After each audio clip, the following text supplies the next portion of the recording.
This lecture is on how to calculate variance and standard deviation for a sample. Now, in the previous lecture, I talked about how to calculate variance and standard deviation for a population.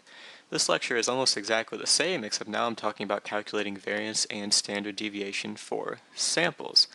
In the future, you'll be dealing with almost entirely samples. You'll only know population values very rarely. And it's very important to understand the difference between population standard deviation and sample standard deviation, and when to calculate each one of them. So what now follows is how to calculate the variance and standard deviation for a sample, using the same data set in the previous lecture. So it should be very similar, just with a few key differences to distinguish between samples and populations. So let's begin. Now imagine you have this first data set that has a mean of 12.6. And everything in the data set is pretty similar, 11, 12, 13, 14, they're all pretty close together. Now imagine we have this next data set that also has a mean of 12.6, but the data set is very spread out. It starts at 1, 1, 2, goes up to 31, 36, 42.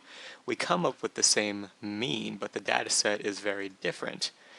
So how are they different?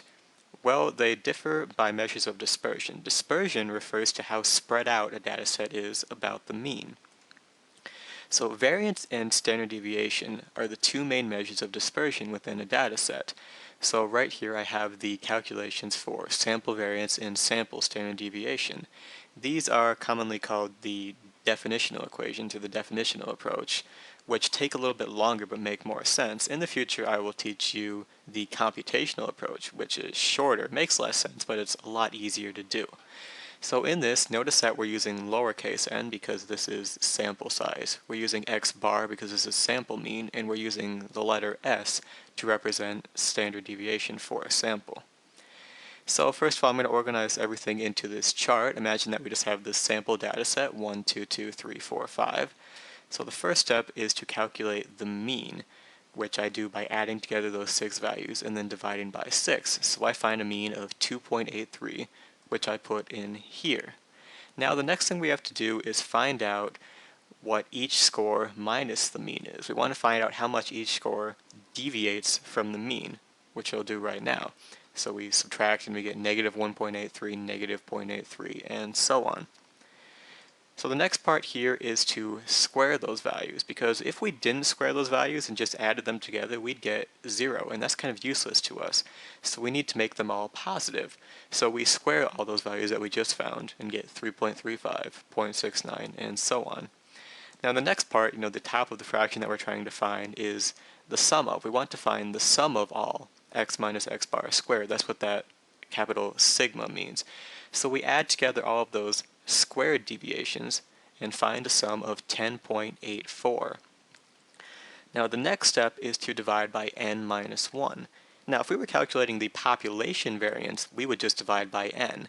But when we calculate sample variance, we divide by n minus 1. It's kind of an advanced topic, but just understand that if we didn't, it would tend to underrepresent what it actually is. So what we do is we subtract this 1 to inflate what we calculate so it's more realistic. And yeah, it is really a more complex topic, but just stick with that for now. So back to the equations, we find out that the variance is 2.17, and to calculate the standard deviation, we just take the square root of that variance. I take the square root of 2.17, and I find a standard deviation of 1.47. So that's the sample variance and the sample standard deviation. Now we just calculated variance and standard deviation using the definitional formulas, which takes a long time. To speed things up, we usually use the computational formulas instead. They'll get us the same answers, but we won't have to work as hard. And these are the two computational formulas for sample variance and sample standard deviation. They might look a little bit complicated, but really they're not, and I'll show you. So first of all, I'm just going to organize it like this. Now we already know what n is. We know that we have 6 numbers, so I'm just going to replace the n's with 6's. Now we need to find the sum of all x squared and the sum of all x squared. Now they're very similar and people often get them confused, so I have them here side by side to show you the distinction. In the first one, you square all the x's, then add them together, and in the second one, you add together all the x's, then square them.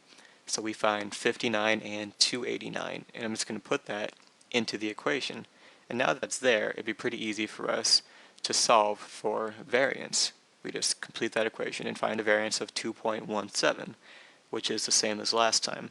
And if we want to find the standard deviation, we just take the square root of that 2.17 to get a standard deviation of 1.47. And that's it. All in all, it's pretty similar to calculating the population variance, except now you're dividing by n minus 1 instead of n, and you're using some different letters. So that's it for this video. Understand sample variance and sample standard deviation and how they are measures of dispersion. Also understand the difference between the definitional formula and the computational formula. The definitional formula being harder to do but making more sense, and the computational formula